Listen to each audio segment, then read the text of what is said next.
Hello everyone, मेरा नाम sir. अस्सलाम वालेकुम, मेरा बिशरा। आप सबका बहुत ज्यादा स्वागत है हमारे चैनल पर एक बार फिर से। सबसे पहले तो यार चैनल को सब्सक्राइब कर देना, वीडियो को लाइक कर देना। जिसने अभी तक चैनल को सब्सक्राइब नहीं किया ना, उससे तो हम नाराज हैं कि प्लीज यार कर दो, प्लीज कर दो, आपकी मेहरबानी होगी। हाँ, तो आज आपको मुबारक होली की बहुत ज्यादा मुबारकबाद। आज की जो वीडियो लेकर आए इसमें हम ट्रिपल तलाक जो कि इंडिया में अभी बैन हो चुकी है, उस पे जो है ना मतलब वो खवातीन जिनको उनके मतलब हस्बैंड ने ना तलाक दे दी थी, तो आज वो इस शो में आई हैं। वो अपना जो दुख होता है ना वो एक बयान करेंगी। वहां पे जो मतलब मौलवी ये वो बैठे हुए हैं ना, वो भी अपने राय का इजहार करेंगे। ऐसा करते इस वीडियो को देख लेते हैं। उससे पहले चैनल को सब्सक्राइब कर देना, वीडियो को लाइक कर देना। देखते हैं आज वीडियो।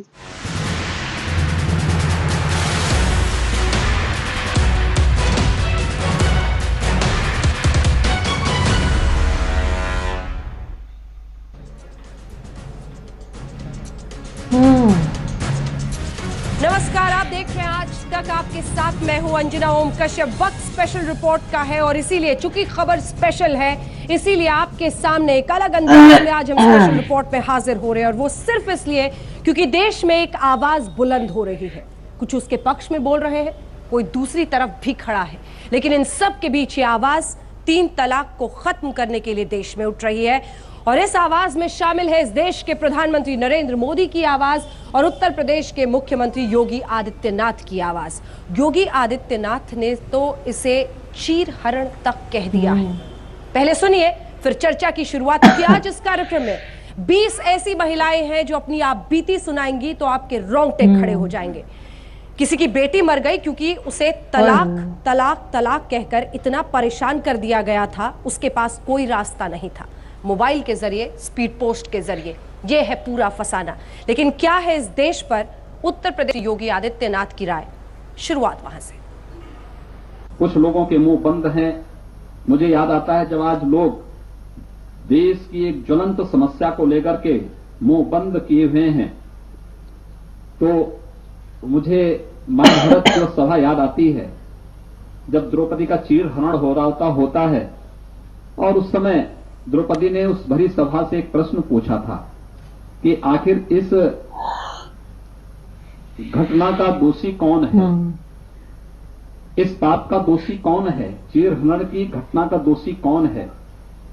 कोई बोल नहीं पाया था, केवल विदुर ने कहा था। विदुर ने कहा था कि तिहाई दोषी वे हैं जो अपराधी हैं, तिहाई दोषी हैं जो उनके सहयोगी हैं, और तिहाई दोषी हैं जो मौन है। मुझे लगता है कि देश का राजनीतिक क्षितिज जब मौन बना हुआ है इस देश के अंदर ट्रिपल तलाक के मामले को लेकर के, सचमुच उन्हें भी कटघरे में खड़ा कर देती है पूरी व्यवस्था, अपराधियों के साथ साथ अपराधियों के सहयोगियों को और मौन लोगों को भी। जब हम चंद्रशेखर जी की बातों को पढ़ते हैं, जो उन्होंने एक बात कही थी, इस देश के अंदर एक सिविल कोड बनाने के, समान सिविल संहिता बनाने की, उन्होंने कहा था कि जब हमारे फौजदारी के मामले समान हैं तो फिर शादी ब्याह के कानून भी समान क्यों नहीं हो सकते हैं। अगर भारत एक है, वन नेशन की थ्योरी अगर हमें अपनानी है, तो फिर कॉमन सिविल कोड के बारे में उनकी धारणा स्पष्ट थी।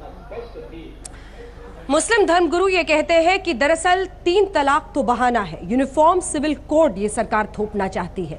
लेकिन उन्हीं से ये सवाल पूछा जाता है कि कहीं आप तो यूनिफॉर्म सिविल कोड की आड़ में नहीं छिप रहे 3 तलाक पर कोई स्टैंड लेने से। आखिर महिलाओं के साथ इस देश में ऐसा क्यों हो सकता है और कैसे इसकी इजाजत हो सकती है? क्योंकि ये सवाल अब देश के प्रधानमंत्री से लेकर आम आदमी भी पूछ रहा है। 20 महिलाएं यहां पर हमारे साथ मौजूद हैं जो अपनी कहानी बयां करेंगी। तमाम युवा अलग अलग वर्गों के हमारे साथ मौजूद हैं, पुरुष मौजूद हैं जो इन सवालों का सामना करेंगे। और कई खास मेहमान हमारे साथ मंच पर मौजूद हैं। सबसे पहले आपका परिचय उनसे करा दूं। राकेश सिन्हा जी, संघ विचारक, हमारे साथ यहाँ पर स्टूडियो में हैं। तालियों के साथ आप लोग उनका स्वागत करें। हमारे साथ मुफ्ती इजाज अरशद काजमी साहब जो कि मेंबर है all India Muslim personal law board के हैं। मौलाना अंसार रजा साहब चेयरमैन गरीब नवाज फाउंडेशन के हैं। नदीमुद्दीन जी जो कि मुफ्ती मौलाना मोहम्मद नदीमुद्दीन जी है, प्रेसिडेंट है ऑल इंडिया उलेमा काउंसिल के। डॉक्टर संबित पात्रा कुछ देर में हमारे साथ जुड़ेंगे। राजीव त्यागी जी प्रवक्ता कांग्रेस पार्टी के हमारे साथ इस चर्चा में शामिल हो रहे हैं। प्राची अधिकारी जो कि एक्ट्रेस है, सोशल एक्टिविस्ट हैं, वो यहाँ पर मौजूद हैं। और 2 खास मेहमान अलग अलग जगहों से हमारे साथ जुड़ रहे हैं, जिसमें मौलाना यासूब अब्बास साहब है, स्पोक्स पर्सन है ऑल इंडिया शिया पर्सनल लॉ बोर्ड के, और शाइस्ता अंबर जी जो कि प्रेसिडेंट है all India Muslim women personal law board के। इस कार्यक्रम की शुरुआत करने से पहले मैं सभी से ये गुजारिश करूंगी कि कम से कम जब ये महिलाएं बोले, अपनी आप बीती सुनाएं, तो उन पर हावी होने की कोशिश नहीं करें, क्योंकि जब आप हावी होंगे तो सबसे कमजोर उस वक्त आप ही दिखेंगे। तो जो कमजोर अपने आप को साबित करना चाहता है वो इन महिलाओं की आवाज को दबाने की कोशिश इस 1 घंटे में करेगा और हम इसकी इजाजत देंगे नहीं। शुरुआत इन्हीं महिलाओं से करते हैं क्योंकि इनकी आवाज ही आज देश की आवाज बन रही है। और सवाल यह है समीना जी कि पिछले कार्यक्रम में भी जब हमने आपसे बात की थी तो हमने देखा था कैसे कई मौलाना एकदम चीख चिल्ला रहे थे, लेकिन आज ये आवाज और आप ये पूरी मुहिम अब चला रही हैं, चाहेंगे कि आप बताएं और सीधे इनसे मुखातिब हों और बोले कि क्यों इनकी नाराजगी है, क्यों ये अड़े हुए हैं कि 3 तलाक रहे और कायम रहे हर हाल में। समीना जी, जहाँ तक मैंने जानकारी पूरी मतलब अपनी मुहिम के जरिए ली है, इनकी दुकानें चल रही हैं हमें बर्बाद करने की, बिल्कुल बर्बाद करके ये अपनी दुकानें चलाना चाह रहे हैं। ये बराबर ये लोग इतने मतलब रेगुलर ये जो गलत सलत फतवे दे रहे हैं, इनके जरिए बिजनेस कर रहे हैं, फतवों के पैसे ले रहे हैं हमसे, फतवों के पैसे लेते हैं आप, पैसे लेते हैं फतवों के। रुदात सुनाए, गाली मत बोले, हम रुदात सुनेंगे। लड़कियां मर रही हैं, बिल्कुल लड़कियां मर रही हैं, गाली मत बोलिए। कमजोर आप कमजोर साबित हो रहे हैं ये गलत आप कर रही है सर, आप कमजोर साबित हो रहे हैं, हमेशा गलत करती है। आपने निजी तौर पर क्यों ले लिया इसको? हर चैनल पे इसको ला करके और आपके आसपास 2 लोग हैं, सुनाने के लिए लोगों को बुलाती है। आप 2 लोग आपके आसपास है, उन्हें अपनी बात कहने दीजिए, आप जवाब दीजिए। मौलवी मुल्ला दुकान खोल के बैठे हुए, यही तरीका बात करने का। लड़ाई शुरू होगी। गलत है, गलत तरीका है। एक सेकंड रुदात सुनाइए, गर्म जोशी का माहौल पहले ही पैदा हो गया। की बातें हैं यहाँ पर जो कहानी दूसरे को गाली देना।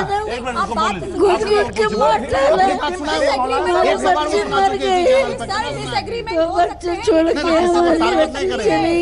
हमारे साथ उसको लगाता था, उसको सब करता था, मेरी बच्ची मर गई। उसने 2 बच्चे मेरे पास थे लेके भाग गया, हमारी बच्ची चली गई, हमसे दूर हो गई। हम जब तो शादी हुई हमी ने रखा खिलाया, हमने उसको पाला, उसके बच्चे हमारे पास जिए। हमारे बच्चों को उठा के ले गया, 5वां साल है मरे कि 5वां साल है।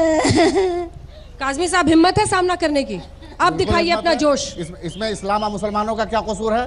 क्योंकि तलाक की वजह से इनकी बेटी को ये सब कुछ झेलना पड़ा। उसको हुआ है, उसके लिए क्या डोमेस्टिक वायलेंस का कानून नहीं बना हुआ है, उसके लिए डॉरी एक्ट नहीं बना हुआ है, उसको तलाकों के पीछे नहीं भेजा जा सकता, उसको समाजों के पीछे नहीं भेजा जा सकता है क्या? एक देख लीजिए, हम सुनेंगे, देख लीजिए। आज जो है ये सब बातें पुरानी हो चुकी है, कई बार हम इस चैनल पर भी सुन चुके हैं, हम भी अपनी बात कर चुके हैं। आज पुरानी हुई होगी, हमारे लिए बहुत नहीं है। आज भी हम सिर्फ इन्फॉर्मेशन आज हम सुनने के लिए आए। आप सिर्फ प्लीज आप यहाँ पर आई हैं, रिसर्च करके आई होंगे, यकीनन आपके पास रिसर्च का लेटर होगा। सिर्फ आज मुझे अपना आंकड़ा बता दीजिए, किसी भी डिस्ट्रिक्ट का, किसी भी फैमिली कोर्ट का और किसी भी स्टेट का, मेरे लिए बहुत बड़ी इन्फॉर्मेशन होगी। आज का मेरा आना कामयाब हो जाएगा। सिर्फ आप अपना आंकड़ा और रिसर्च वर्क बता दीजिए, सिर्फ आंकड़ा बता दीजिए, किस मजहब में कितने तलाक है, वो अपना रेशियो बता दीजिए। वो ये सब सुन चुके हैं हम 50 आपके कानों तक जाएंगे नहीं मौलाना साहब। ऐसे आंसू बहाने वाले हिंदुओं में 1 लाख नहीं 1 करोड़ औरतें हैं, जरा उसके भी 2-4 के लगा। मुझे लगता है इस चर्चा को आगे लिए चलते हैं। आपके लिए हिंदू वर्सेस मुस्लिम है, सारा डेटा लेके आपके लिए ये हिंदू वर्सेस मुस्लिम है, लेके आया हूँ, जिसमें मुसलमानों के 1000 आपके और लिए हिंदुओं के 16000 फैमिली के केसेस। चलिए आज आप ही बोलिए। हाँ, मैं बोल रहा हूँ, क्या बोल रहा हूँ? आपके पास क्या डेटा है? आप लोग क्या डेटा है आपके पास? बगैर रिसर्च के आप आई है, बगैर रिसर्च के क्यों आई है? बगैर रिसर्च के आप क्यों आई? आपके पास डेटा बताइए, आप डेटा बताइए अपना, बगैर रिसर्च के बात मत कीजिए। दिल्ली के अंदर जितनी फैमिली कोर्ट है उसमें मुस्लिम के कितने केसेस है, हिंदू के कितने केसेस है, वो डेटा पहले बताइए, फिर बात कीजिए। ये हिंदू वर्सेस मुस्लिम तो है ही, और क्या है ये? नहीं ऐसा कुछ नहीं है। जो केसेस ज्यादा है वो क्यों नहीं ला रही हैं आप? जिसके केसेस ज्यादा है उसको सामने क्यों नहीं ला रही है? जिसके केसेस ज्यादा है उसको सामने क्यों नहीं ला रही है? मुसलमानों के 16 फैमिली के कोर्ट, 16 फैमिली कोर्ट का डेटा मेरे पास समझ है। केसेस 16800 मुझे लगता है कि अब एक नियम बनाते हैं, तो इनके लिए ताली बजा देंगे, ताली बजा देंगे। कमजोर हो सकते हैं, किसी ने सोचा नहीं था। आप कमजोरी के सबसे बड़े निशान दूसरे पर उंगली उठाओ। मुझे लगता है इस बहस को आगे लिए चलते हैं। अपना research work doctor Sambit Patra, doctor Sambit Patra, आपकी कमजोरी के लिए तो ताली बजवा दी साहब। Doctor Sambit Patra, doctor Sambit Patra, doctor Sambit Patra, मैं मौलाना साहब, मैं सब तमाम पुरुषों से हाथ जोड़ के एक विनती करता हूँ। देखिए, एक महिला रो रही है और हम लोग से, देखिए आप सही हैं, वो सही है, सर हाथ जोड़ के विनती है, हाथ जोड़ के विनती है, सुन लीजिए। सर आप इस्लाम को बदनाम कर रहे हैं। मौलाना साहब नहीं सुनना चाहते, मत करिए। आपके व्यवहार से इस्लाम बदनाम हो रहा है। वो महिला का दर्द आपके पास देखिए, कैसी आप कैमरे के सामने महिलाओं की जिल्लत करता हो, वो कैमरे के पीछे क्या करता होगा, जरा सोच लीजिए। सुन लीजिए, सुनता ही नहीं दिया भाई। ऐसा नहीं है। काज़मी साहब, मैंने शो में कई लोगों को आमंत्रित किया है, कृपया अपनी बारी का इंतजार करें। अपनी बारी का क्या अपनी बारी का इंतजार करें प्लीज सर। गाली नहीं सुनेंगे। ये आपके ऊपर है। हमारे ऊपर क्या है? मैं पूरा कर दीजिए बात। ऐसे क्या व्यवहार है? पूरा बात रखिए। मैं तो आपके बारे में बोल ही नहीं रहा था। बोल दीजिए आप। आपके बारे में बोल ही नहीं रहा हूँ। मैं बताता हूँ आपको। मैं बताता हूँ। मैं कंप्लीट करने दीजिए बात। मैं कंप्लीट कर लूँ। कोई भी सुनाएगा सुनेंगे, लेकिन वो गाली नहीं सुनेंगे। जरा मेरी भी सुन लें, मेरी भी सुन लें। जी, मेरी बेटी की शादी 3 जनवरी 2010 में हुई है। 13 महीने के बाद उसको दहेज के मामले में मारपीट के और ये ज़बरदस्ती एक तहरीर लिखवाई है, निकाल दिया। उस पर एक फतवा आ गया कि साहब ये तलाक हो गई है।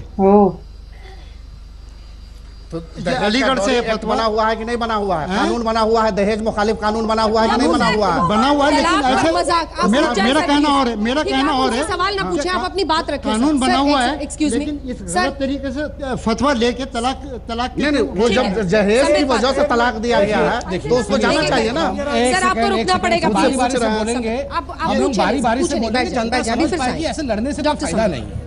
अब देखिए, मैं तो रिक्वेस्ट करता हूं, पहले तो पुरुषों को समझना चाहिए, सदियों तक हम लोगों ने महिलाओं को दबाया है, और आज अगर कोई महिला कुछ बोल रही है हम उस पर चिल्लाना शुरू कर दें। दूसरी बात है, कृपया करके इसको हिंदू मुसलमान और धर्म के चश्मे से ना देखें, इसको संविधान के चश्मे से देखिए। और देखिए, संविधान क्या कहती है? संविधान कहती है कि आज़ादी के बाद जो बाबा साहेब अम्बेडकर ने संविधान लिखा और 14 तारीख को ही उनकी जयंती थी, उनके प्रति सम्मान रखिए। महिला हो या पुरुष, ये दोनों संविधान के निगरानी में बराबर हैं, दोनों को बराबर का हक देने का अधिकार है, संविधान कहती है। और अंजना जी, मैं बताऊं, 21 आर्टिकल जो है संविधान में, वो कहती है कि केवल सांस लेने से कोई जीता हो ऐसा नहीं है। ये महिला केवल सांस ले रही है तो ये जीवित है, राइट टू लाइफ ऐसा नहीं है। सर उठा के जीना, डिग्निटी के साथ जीना, रेस्पेक्ट के साथ जीना। और ये तलाक का विषय हम इसीलिए डिस्कस कर रहे हैं क्योंकि वहां एक तो महिला पुरुष बराबरी से नहीं होती है और दूसरा है रेस्पेक्ट नहीं है। और मैं यहां बड़ा खुलासा करता हूं, जो all India Muslim law board ने एफिडेविट दिया है सुप्रीम कोर्ट को, उसमें क्या लिखा है? उसमें लिखा है हाँ तलाक गलत है, तलाक अनडिजायरेबल है, फिर भी तलाक होना चाहिए। क्यों? अगर नहीं होगा, तलाक नहीं देगा, पति को गुस्सा आ जाएगा तो पति क्या करेगा? फिर पत्नी को मार देगा, उसका मर्डर कर देगा। और दूसरी बात बताई है कि औरतों में समझदारी कम है, औरतों में डिसीजन मेकिंग कैपेसिटी नहीं है, इसलिए पुरुष जो है तलाक दे सकता है। तीसरी बात बताई कि पुरुष जाके कोर्ट में यदि कह दे कि महिला का चरित्र ठीक नहीं है तो महिला का चरित्र हमेशा के लिए खराब हो जाएगा। आप ये बताइए, क्या पुरुष और महिला बराबर नहीं है? देखिए, मैं बहुत स्पष्ट कर देता हूँ, हमारे यहाँ वैदिक काल से यत नारुस्तु पूजनते रमनते। सर आप अपना स्टैंड क्लियर कर दीजिए ना। पहले कांग्रेस स्टैंड है, ये कांग्रेस का स्टैंड है। नारी नारी है, जो इस्लाम के मानने वाले हो चाहे हिंदू धर्म के मानने वाले हो। ट्रिपल तलाक खत्म हो या नहीं हो? बिल्कुल स्पष्ट रूप से, निश्चित रूप से नारी पे अत्याचार, इसमें कहीं कोई संशय नहीं है। लेकिन एक बात कहना चाहता हूँ, बहुत स्पष्ट कहना चाहता हूँ, चिल्ला रहे हैं नारी पे अत्याचार बिल्कुल बिल्कुल खत्म होना चाहिए। सर हाँ या ना एक सब बिल्कुल निश्चित रूप से खत्म कर देना, बिल्कुल निश्चित रूप से। अभी तो आप क्लियर करिए इसी बात को। जो मेरे मित्र ने कहा था और अभी मौलाना ने एक बात कही कि दहेज के लिए बहुत सारे कानून हैं, बहुत सारी चीजें हैं, तो मौलाना जो आपको सूट करे वो कानून तो आप मानेंगे, जो सूट नहीं करेगा वो कानून नहीं मानेंगे। देश में चलेगा, देश को एक संविधान से चलेगा। और संविधान के चश्मे में जब 1955 में हम हिंदू कोड बिल लेके आए थे और अंबेडकर साहब हिंदू कोड बिल लेके आए थे, तो ये इस संघ के लोग बाग, भारतीय जनता पार्टी के लोग बाग हिंदू कोड बिल का विरोध कर रहे थे। दिग्विजय सिंह जी आज सुबह हिंदू महिलाओं को सक्षम करने का काम कर रहे थे।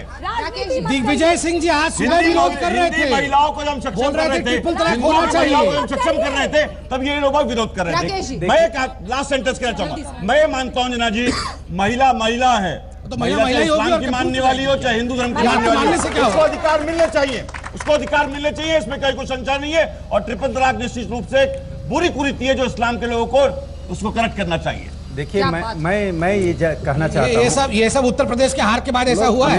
ऐसा नहीं है, ऐसा नहीं है।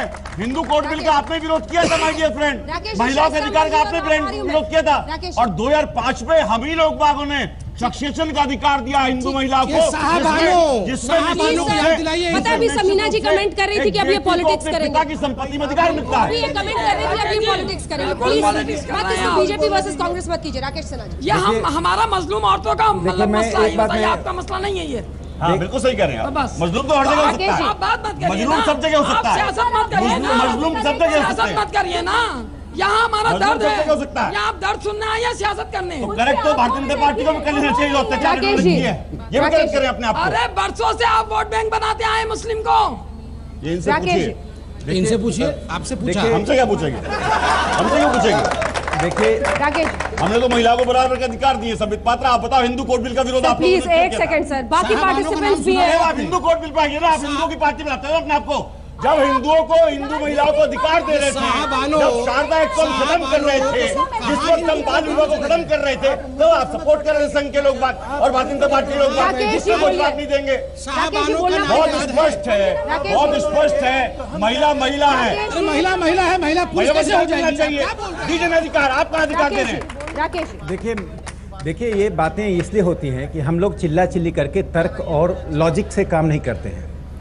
तीन ही बातें इसमें हैं कि पुरुषों और महिलाओं को ये संविधान समान अधिकार देता है। पूरी दुनिया में स्त्री विमर्श चल रहा है, पूरी दुनिया में महिला सशक्तिकरण की बात चल रही है, उसमें हिंदू कहाँ, मुस्लिम कहाँ, ईसाई कहाँ, सिख कहाँ। और जब भारत का संविधान बन रहा था तो यह स्वीकार किया गया था यह देश एक कानून से चलेगा। आज एक टैक्स बना तो नहीं कहा कि मुसलमानों के लिए टैक्स मत लगाओ, कहीं नहीं जीएसटी चाहिए। जब पॉकेट गर्म होगा तो जीएसटी चाहिए। जब महिलाओं को विक्टिमाइज देखिए, मुझे 30 सेकंड मौलाना साहब मुझे 30 सेकंड दे दीजिए, फिर बोलिएगा। 30 सेकंड दे दीजिए। ये क्या चाहते हैं सुन लीजिए। अभी मैं एक उदाहरण दे रहा हूँ। ऑस्ट्रिया में 1912 का एक इस्लामिक कानून था। वहां के प्रगतिशील मुसलमानों ने कैंपेनिंग करके राज्य को बाध्य किया। 2015 के फरवरी में ऑस्ट्रिया की कानून बदला, प्रगतिशील कानून आया। महिलाएं सर पे चढ़कर बोल रही हैं इस्लाम में रिवेल हो रहा है। और मैं बता दूं दिनकर की 2 पंक्तियां, जो तटस्थ हैं समय लिखेगा उनका भी अपराध। ये कांग्रेस जो साहबानों के नाम पर इस देश को बंदी बना दी। आज राजीव जी प्रगतिशीलता की बात कर रहे हैं। राजीव गांधी, पहले राजीव गांधी की निंदा कीजिए, राजीव गांधी की निंदा कीजिए। संघ के लोग बात, राजीव गांधी की निंदा कीजिए। सम्मान नहीं करते हैं, संघ के लोग संविधान को नहीं मानते हैं, और संघ के को संघ का ऑर्गेनाइजर छापता है, संविधान को सिर्फ नहीं मानते हैं, छापता है। हम लोग संविधान में विश्वास नहीं करते। मनुस्मृति चाहिए, देश संविधान से चलेगा, संविधान से देश चलेगा। संविधान के बारे में आपका क्या कहना है ये बताइए ना। और ये बताइए तिरंगे के बारे में संघ के लोगों का क्या मानना है बताइए। ये अपनी इनको पड़ गई है।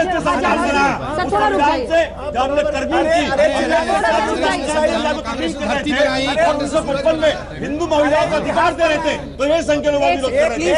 ये संघ के लोग अम्बेडकर साहब का पूरे देश में ये कांग्रेस के बिल का विरोध कर रहे थे। कांग्रेस की हालत तो कांग्रेस के बिल का विरोध कर रहे थे आप लोग। नहीं सत्य है, नहीं है ये सत्य है। बताइए आपने हिंदू कोड बिल का विरोध क्यों किया था? हिंदू कोड बिल से हिंदू महिलाओं को अधिकार मिला था। मैं एक सवाल बात कर रहे हैं। आप लोग भी सियासत ही के लिए आए हैं, बैठ जाइए, सियासत ही के लिए आए हैं। बिल्कुल, और पूरा टाइम आप लोग बर्बाद कर देंगे सिर्फ यही कहने लगे। प्लीज समझे, यहाँ कोई भी सियासत ना करे। ये तलाक का मसला है, बच्चों की जिंदगी का मसला है। आप बोलिए, आप उनको माइक दीजिए, आप बताइए क्या हुआ का मामला है। इस मुद्दे पर आप अपनी बात करें। मैंने अपनी बच्ची की शादी की। मेरी बच्ची 5 दिन के बाद ही बहुत ज्यादा मेरी बच्ची को सताया गया, परेशान किया गया और उसको कुछ दिन के फिर वो मैं 5 दिन के बाद अपने घर वापस आ गई। इसको फिर दोबारा बहुत रिक्वेस्ट करके पहुंचाया वहाँ, तो इसको मारा छेता गया, इसको बहुत ज़्यादा इसको खाने को नहीं दिया, सताया गया। फिर मैं इसको घर वापस लेकर आई और उसको भाग गया छोड़ के, और वहाँ से तलाक और ये डिवोर्स वहाँ से। आप बताइए। मुझे मेरी शादी 17 फरवरी 2013 में हुई थी और 5 दिन बाद ही मुझे शादी के घर से निकाल दिया गया था। कार को लेकर, दहेज को लेकर इतना सताया गया, नौकरानियों वाला व्यवहार किया गया मेरे साथ। 2-2 दिन तक रोटी नहीं दी गई मुझे, और कार को लेकर इतना मारा छेता गया। और फिर मैं गई कुछ दिन बाद वहाँ पे रिक्वेस्ट करके, फिर मुझे सताया गया और मार दिया गया। और आज तक मुझसे 1 साल तक बात नहीं करवाई गई मेरे शौहर की, और 1 साल बाद पेपर के जरिए मुझे ईमेल के जरिए तलाक दे दी गई। ये रहा तलाक, ये तलाक का पेपर ये है। और मैं उसका फोटो भी दिखाना चाहूंगी। देखिए शौहर के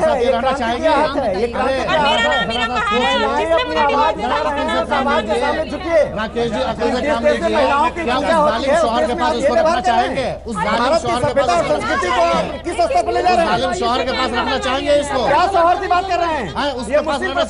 क्या एफिडेविट दिया? इनका नाम इराम बहार है। इराम बहार की आप देख रहे हैं इस वक्त तस्वीरें, ये अपनी शादी की तस्वीरें दिखा रही है। चाह रहे हैं आप? क्या महिला साहब आप सुनते क्यों नहीं है सर? गजब हालत है आपकी। जी तो गाइस ये थी आज की वीडियो। तो यार देखा ही आपने, अम्मी यहाँ पे ट्रिपल तलाक की बात हो रही थी। वो लेडीज आई हुई थी जिनको ना उनके शौहरों ने ना दहेज के नाम पर या फिर गुस्सा आ गया तो मतलब मारा पीटा, और फिर बाद में तलाक दे के ना मुंह से जैसे 3 तलाक बोलते हैं तो दे के तो चलो जी घर से बाहर निकाल दिया गया। ऐसा उन्होंने ना मर्दों ने किया। तो यहाँ पे ये बात हो रही थी, मौलवी जो है ना अम्मी, वो इस चीज के बड़े खिलाफ हैं। वो बोलते हैं कि 3 तलाक का जो ये किया है ना इन्होंने खत्म, ये बिल्कुल नहीं था होना चाहिए। उनके मुताबिक ये है कि जो मर्द होता है ना वो हमेशा सुपीरियर होता है, वो हमेशा लेडीज से ज्यादा अकल होती है उसमें, और वो जो है ना तलाक देने का हक उसको होना ही चाहिए। वो बस मुंह से बोले, जब चाहे लेडी को तलाक दे दे, जब चाहे उसको वापस ले आए, जब उसका मन चाहे खिलौने की तरह खेल ले, जब चाहे उसको फेंक दे। मतलब इस तरह से उन्होंने खिलौना एक लेडी को समझा हुआ है। तो यहाँ पे वो मौलवी बहुत ज्यादा ना अम्मी, वो एक जो लेडी रो रही थी वो पता क्या बोल रही थी? वो बोल रही थी कि मेरा मतलब मुझे तलाक दे दी गई और मेरे जो है ना बेटी, उसकी कुछ ही दिन बाद उसकी डेथ हो गई, इतनी टेंशन के साथ ऐसे मतलब हुआ। तो वो रो रही थी, तो वो आदमी बोल रहा है कि ये तो पखंड कर रही है, ये तो मतलब अपना जो साथ हो रहा उसको पता नहीं। हाँ मतलब इसकी अपनी अम्मी बेटी हो, उसके साथ इस तरह से हो, तो क्या ये वो भी इसके लिए भी ऐसे ही बोलेगा कि ये पखंड कर रही है, ये कर रही है, ये कर रहे हैं। ये जानबूझ के ना मतलब मुस्लिम औरतों को टारगेट करने की कोशिश करते हैं। और ये नहीं कभी भी चाहते, मुस्लिम मर्द खास तौर पे कभी नहीं चाहते कि ये जो है ना फीमेल्स को अपने बराबर समझे। ये हमेशा समझते हैं कि जो फीमेल्स है ना वो कमतर एक लेडी है, और वो सिर्फ घर में मतलब रहने के लिए, उसको बुर्का पहनाने के लिए, वो बच्चे पैदा करने के लिए एक बस रखी गई है, और उसको उसका और दुनिया में उसका कोई काम नहीं, उसकी अपनी कोई ख्वाहिश नहीं है, उसका दिल ही नहीं है। बस वो ना जो शोहर चाहता है ना सिर्फ वही करे। ऐसे ऐसे मर्द हैं जो मतलब जैसा वो मतलब मर्द चाहते हैं, उसकी जो वाइफ होती है वैसे ही वो कपड़े भी पहनती है, न्यू कपड़े पहन के बाहर भी नहीं जा सकती। इतने मतलब वो ना शक दिमाग में भर चुका है, और इतना होता है ना सिक्योरिटी इनको है ही नहीं, अपनी वाइफ पे ट्रस्ट ही नहीं है कि ऐसा तो ना कर रहे। सही बात है, जो जिनको प्यार होता है वो इस तरह से नहीं करते। और ये उसकी खुशी हो, उसकी खुशी में खुश रहते हैं जो अच्छे लोग होते हैं। बिल्कुल, वो मतलब लेडीज को भी वैसा ही हकूक देते हैं, और जो मतलब अपने बराबर उनको समझते हैं, उनकी इज्जत करते हैं, उनको एहतराम अपने माँ बाप कैसा करते हैं। हाँ वही ना, अपनी माँ बहनों के साथ। क्या ये जो मौलवी बोल रहे थे, क्या ये अपनी माँ बहनों के साथ भी ऐसे ही करेगा, या फिर ऐसे ही वो अपनी बेटी के लिए बोलेगा कि उसको तलाक होती है तो हो जाए, जहेज के नाम पे भी होती है तो हो जाए। ये जहेज का जो मामला है ये भी हमें खत्म बिल्कुल होना चाहिए। सही बात है, ये जो मुंह फाड़ फाड़ के लोग जहेज मांगते रहते हैं ना, ये इस पे बैन लगा जाइए। सही बात है, क्योंकि मैं भी हो सकता है इंडिया में इस चीज में भी बैन लग गया, मुझे इस चीज की इन्फॉर्मेशन नहीं है। मेरा ख्याल है कि वो भी इस चीज पे बैन लगा के जहाँ से बात करेंगे। बिल्कुल, उन्होंने अभी तो हमें 3 तलाक का ये मामला, क्योंकि जहेज के नाम पर बहुत ज्यादा लोग, एक तो हमें बेटी जो जिस माँ बाप ने अपनी इतनी मुश्किलों से पाल पोस कर वो एक मर्द के हवाले कर देते हैं, इतना मतलब का टुकड़ा होता है वो दे देते हैं, तो फिर पीछे क्या रह जाता है। लेकिन लोगों को होता है कि हमें दहेज के नाम पर गाड़ियां दी जाए, ये दिया जाए, वो दिया जाए, है कितना गलत ये चीज है। मुझे तो बहुत ज्यादा ये बुरी चीज लगती है दहेज के नाम वाली। अभी तो हलाला के लिए मुस्लिम वुमेन ने डिमांड की है कि इसको भी खत्म करना चाहिए, ये भी हमारे साथ बहुत ज्यादती हो रही है। लेकिन आपकी इस राय से, इस हवाले से क्या राय है, मैं आपकी राय भी जरूर जानना चाहूंगी। मेरे ख्याल से तो ये जितने भी तशद्दुद और ये सब कुछ हो रहा है ना, इसको खत्म करना चाहिए और ऐसे मर्दों को तो जूते पड़ने चाहिए और इनके खिलाफ केस होने चाहिए जब भी ये ऐसी हरकतें, शादी हो ना ऐसे लोगों की तो शादी ही नहीं होनी चाहिए जो मतलब ऐसी जहनियत के मालिक लोग होते हैं। लेकिन हमें शादी जब होती है तब तो नहीं पता होता ना ये मर्द जो है ये इस तरह का है, और बाद में ये हाँ जाते ही दहेज या फिर इस तरह से डिमांड करने लग पड़ते हैं, जो कि बहुत ज्यादा गलत चीज है। तो ये थी आज की वीडियो, आपको आपकी राय इजहार जरूर कीजिएगा। फिर आपको मिलते हैं एक और वीडियो।